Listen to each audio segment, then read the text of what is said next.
ప్రమాదం ఉందా, దాన్ని ఎలా తీయాలి, ఏం జాగ్రత్తలు తీసుకోవాలో కూడా ఎక్స్పర్ట్స్ నుంచి ఒపీనియన్ తీసుకొని జాగ్రత్తగా చేయండి, వేగవంతంగా చేయండి. ప్రతి నిమిషం కూడా ఇంపార్టెంట్. 6 రోజులు ఎంత కాస్ట్లీ అండి. ఇలా మీరు 6 రోజులు సమయాన్ని వృధా చేశారు. లోపల వాళ్ళకి ఆక్సిజన్ ఏంది, వాళ్ళ ఆహారం ఏంది, వాళ్ళకి మంచినీళ్ళు ఏంది, మంచినీళ్ళు లేకుండా, గాలి సరిగ్గా అందకుండా, ఆహారం అందకుండా వాళ్ళ ప్రాణాలు ఏం కావాలి? ఒకసారి వాళ్ళ స్థానంలో ఉండి ఆలోచించాలి మీరు. ఇలా వాళ్ళు ఇతర రాష్ట్రాలకు చెందినటువంటి వాళ్ళు. కేసీఆర్ గారు ఉన్నప్పుడు కరోనా వచ్చినప్పుడు ఇతర రాష్ట్ర కూలీలను కూడా మీరు మా రాష్ట్ర అభివృద్ధిలో భాగస్వాములు అని చెప్పి గౌరవప్రదంగా ట్రైన్లు ఇచ్చి భోజనం పెట్టి వాళ్ళని స్వరాష్ట్రాలకు పంపించి గౌరవించుకున్నాం. కానీ ఈరోజు మీరు ప్రాణాలకు తెగించి మన రాష్ట్రం కోసం ప్రాజెక్టు కడుతున్న వాళ్ళ ప్రాణాలను కాపాడడంలో నిర్లక్ష్యం వహిస్తా ఉన్నారు. 6 రోజులైనా ఇప్పటిదాకా డెబ్రిస్ రిమూవల్లో కానీ మీరెక్కడ కూడా ఒక సరైన నిర్ణయం తీసుకోలేదు. సో దయచేసి వేగవంతంగా పనులు చేసే ప్రయత్నం చేయండి. అసలు మీ ప్రభుత్వం రేవంత్ రెడ్డి గారు ఢిల్లీలో పోయి మాట్లాడతాడు. ఆయనకేమో ఇక్కడికి వచ్చి చూసే టైం లేదట. కరీంనగర్ కో, ఆదిలాబాద్ కు, నిజామాబాద్ కు ఎలక్షన్ ప్రచారానికి పోతున్నాడు రేవంత్ రెడ్డి. హెలికాప్టర్ వేసుకొని ఆయన ఎలక్షన్ ప్రచారానికి పోతే ఈ మంత్రి గారు నాకు హెలికాప్టర్ లేదని నేను హైదరాబాద్ ఉన్నాడు. హెలికాప్టర్ ఉంటేనే వస్తాడు ఇక్కడికి. ఒకనాడు హెలికాప్టర్ దొరకలే. రేవంత్ రెడ్డి వేసుకొని ఎలక్షన్ ప్రచారానికి పోతే ఉత్తమ్ కుమార్ రెడ్డి గారు హెలికాప్టర్ లేదని హైదరాబాద్ లో ఉన్నాడు. ఆ రోజు రాలే. అంటే ఈ ముఖ్యమంత్రి గారికి, ఈ ప్రభుత్వానికి 8 మంది ప్రాణాలు ముఖ్యమా, ఎన్నికల ప్రచారం ముఖ్యమా?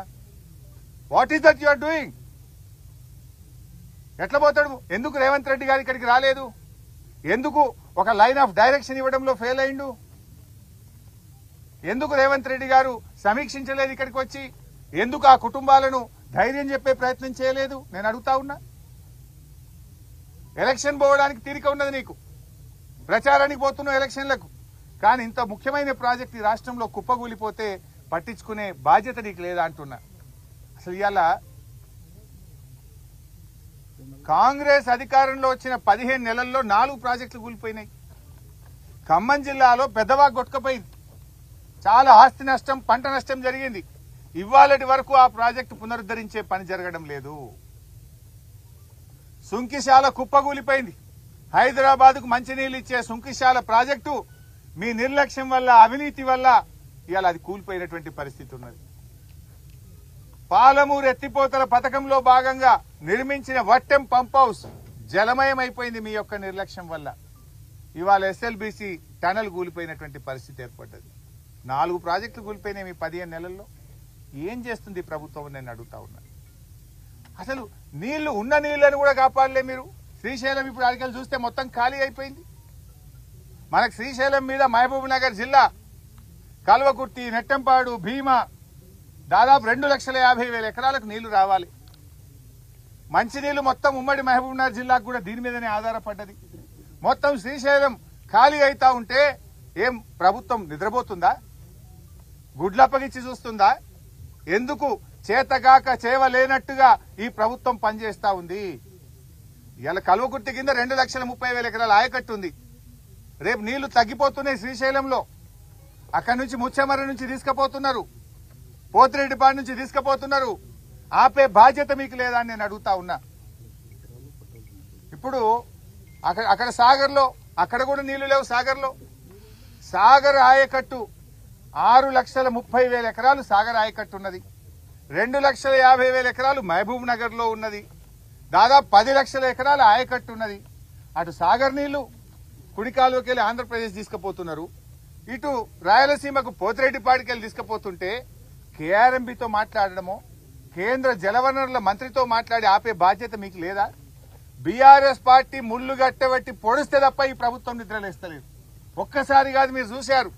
మొదటి కేఆర్ఎంబీ మీటింగ్ లోనే మన ప్రాజెక్టులన్నీ కూడా కేఆర్ఎంబీకి అప్పగిస్తూ ఆ రోజు ఒప్పుకొని వచ్చిండ్రు. వెంటనే మా నాయకుడు కేసీఆర్ స్పందించి 10 ఏళ్లు మేము అప్పజెప్పలేదు, సెక్షన్ 3 కింద కృష్ణా నదీ జలాల పంపిణీ అయ్యే వరకు ప్రాజెక్టులు ఇవ్వమని చెప్పినాం, నువ్వు ఎట్లా ఇస్తావు అని కేసీఆర్ గర్జిస్తే అప్పుడు మేల్కొని అసెంబ్లీ పెట్టి లేలే మేము ప్రాజెక్టులు ఇవ్వం, మేము వాపస్ తీసుకుంటున్నాము అని అసెంబ్లీలో ఏకగ్రీవ తీర్మానం చేసిండ్రు. ఎప్పుడు కేసీఆర్ గర్జిస్తే మీరు తీర్మానం చేసిండ్రు. రెండవది, చంద్రబాబు నాయుడు గారు గోదావరి నీళ్లను ఆంధ్రాకు తీసుకుపోయే ప్రయత్నం చేస్తా ఉన్నాడు. ఆయన గోదావరి బంకచెర్ల లింకు పెట్టి 150 టీఎంసీల రిజర్వాయర్ కట్టి ఉన్న గోదావరి నీళ్లను కూడా ఆంధ్ర తీసుకుపోతుంటే కూడా ఈ ప్రభుత్వం నిద్రపోయింది. ఆ రోజు నేను ప్రెస్ మీట్ పెట్టి ఏం చేస్తున్నారు, ఆయన 2 సార్లు నిర్మలా సీతారామన్ గారికి ఉత్తరం రాసిండు, బడ్జెట్ లో నిధులు పెట్టిండు, ప్రణాళికలు తయారు చేసి ముందుకు పోతా ఉంటే కనీసం అపోజ్ చేసే బాధ్యత మీకు లేదా అని చెప్పి మేము ప్రశ్నిస్తే అప్పుడు బ్యాక్ డేట్ వేసి 3 రోజుల కింద డేట్ వేసి ఉత్తరం రాసిండు. ఇదే ఉత్తమ్ కుమార్ రెడ్డి గారు. 3 రోజుల కింద డేట్ వేస్తావా నువ్వు? నిజంగా 3 రోజుల కింద ఉత్తరం రాస్తే అదే రోజు ఉత్తరం ప్రెస్ కు రిలీజ్ చేయాలి కదా. నేను ప్రెస్ మీట్ పెట్టినాక 2 గంటలకు ఆదరబాదరగా ప్రెస్ మీట్ పెట్టి బ్యాక్ డేట్ వేసి లేలే ఈ ప్రాజెక్ట్ ని మేము అపోజ్ చేస్తున్నామని అప్పుడు ఉత్తరం రాసిండు ఈ ఉత్తమ్ కుమార్ రెడ్డి. అంటే రాష్ట్ర ప్రయోజనాలు మీకు పట్టవు, మీకు ఆపస్ల కొట్లాటున్నది, కుర్చీల కొట్లాటున్నది.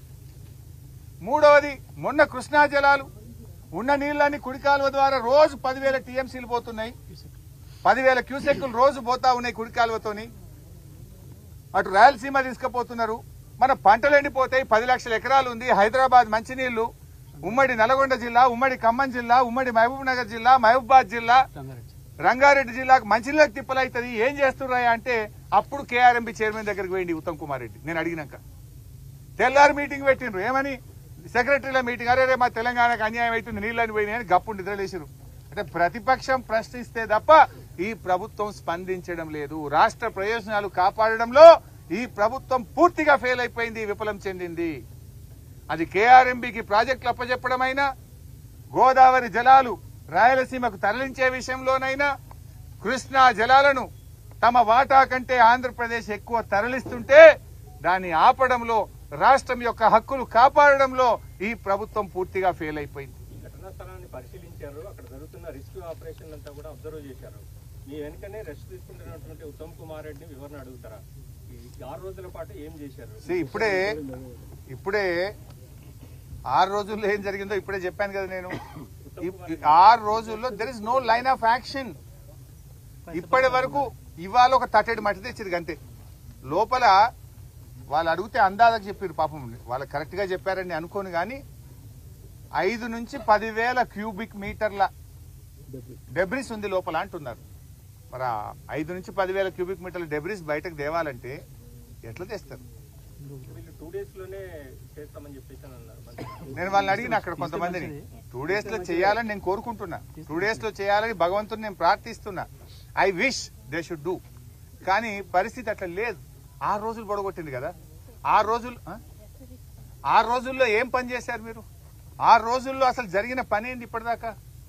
Zero work. వాళ్ళని కాపాడడంలో 6 రోజుల్లో పోవడం, అది అడిగితే పోతురు, చూస్తురు, వస్తురు. సార్ ఎవరేం చెప్తున్నారు, ఓలకోలకు మధ్య సమన్వయం లేదు అని చెప్తున్నారు. Line of direction, line of action, ఒక ప్రోగ్రామ్ ఇవ్వలేకపోయింది వీళ్ళు.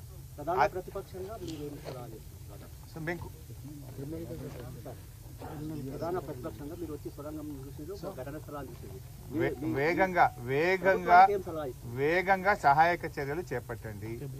డెబ్రిస్ ను, ఆ కన్వేయర్ బెల్ట్ ను వెంటనే మరమ్మతు చేసి కన్వేయర్ బెల్ట్ మీద ఫాస్ట్ గా డెబ్రిస్ అంతా బయటకు తీసుకొచ్చే ప్రయత్నం చేయండి. 3 షిఫ్ట్లలో కూడా అవసరమైతే అదనపు ఎన్డీఆర్ఎఫ్ బృందాలను, సింగరేణిలో కోల్ మైనింగ్ లో అండర్ గ్రౌండ్ మైనింగ్ చేసేటువంటి టాలెంటెడ్ మైనర్స్ ను పిలిచి లోపలుండే డెబ్రిస్ ను ఆ ట్రైన్ ద్వారా కూడా తీసుకురండి.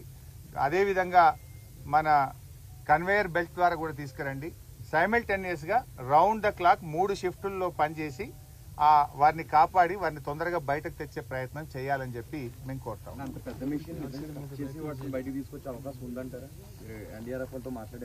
మిషన్ బయటకు తేవాల్సిన అవసరం లేదు ఇప్పటికిప్పుడు. ముందు డెబ్రిస్ తీస్తే ముందు మనం ఆ 8 మందిని మనం కాపాడుకోవాల్సిన అవసరం ఉంది.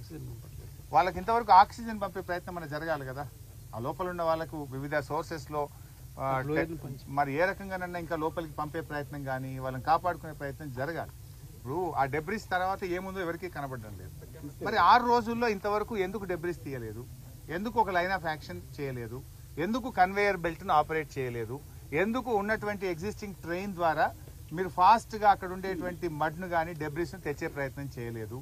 ఒకవేళ ఆ మిషన్ యొక్క పార్ట్స్ అడ్డంగా ఉన్నాయి, అవి తొలగించడానికి ఇప్పుడు ఏదో అనుమతిస్తే ఇవాళ కట్ చేయడానికి పోయిందన్నారు.